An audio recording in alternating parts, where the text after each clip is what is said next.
മോനെ കാണാനാ ഞാൻ വന്നത്. ബിനുവിന്റെ അച്ഛന് സുഖമില്ല മോനെ, ഒന്ന് ആശുപത്രി കൊണ്ടുപോകാനായിരുന്നു. അവൻ വിളിച്ചു പറഞ്ഞു മോന്റെ കയ്യിൽ പൈസ വല്ലതും ഉണ്ടെന്ന് മേടിക്കായിരുന്നു. അവൻ രാത്രിയാവും പണിയും കഴിഞ്ഞ് വരുന്നു. എന്നിട്ട് വല്ലതും തരാന്ന് പറഞ്ഞു. ആണോ? എന്ത് പറ്റി അച്ഛന്? മോനെ അത് എപ്പോഴും അച്ഛന് വരാനുള്ള ശ്വാസം മുട്ടല് തന്നെ. അതിപ്പോ ഇച്ചിരി കൂടിപ്പോയി. എന്തായാലും നില്ല്, ഞാൻ ക്യാഷ് എടുത്തിട്ട് വരാം കേട്ടോ. അവിടെ ആ ശരി മോനെ. എന്തിനാ അപ്പുറത്തെ ചേച്ചി ഇവിടെ വന്നേ? അത് പിന്നെ നമ്മുടെ ബിനുവിന്റെ അച്ഛനെ തീരെ സുഖമില്ല. ഇച്ചിരി ക്യാഷിന് വേണ്ടി വന്നാ ഞാൻ ഒന്ന് കൊടുക്കട്ടെ.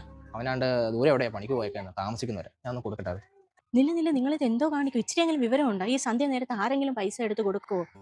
മഹാലക്ഷ്മി വന്ന് കയറുന്ന സമയത്ത് മൂദേവി ആയിരിക്കും വന്ന് കയറുന്നത്. ഞാൻ അവരോട് പറഞ്ഞോളാം പൈസ ഒന്നും ഇരിപ്പില്ലെന്ന്. നിങ്ങളെ കാര്യം നോക്കും.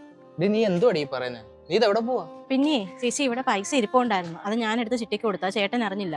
ഇവിടെ ഇപ്പൊ ഒന്നും ഇരിപ്പില്ല. ചേച്ചി അപ്പുറത്തെ വീട്ടിലാണോ ചോദിക്കേ? ആണോ മോളെ? ഇനി ഞാൻ എവിടെ പോകാനാ? എവിടെയെങ്കിലും പോകണം. ഞാനെന്ത് ചെയ്യാൻ? നീ എന്തിനു വർത്താനോ അടി അവരോട് പറഞ്ഞത്? ഞാനെന്തോ ഉള്ളത് തന്നെ പറഞ്ഞത്. വീട്ടിൽ വന്ന് സന്ധ്യ നേരത്തെ ആര് പൈസ ചോദിച്ചാലും കൊടുക്കരുത്. അതാ അതിന്റെ ഒരു ശാസ്ത്രം.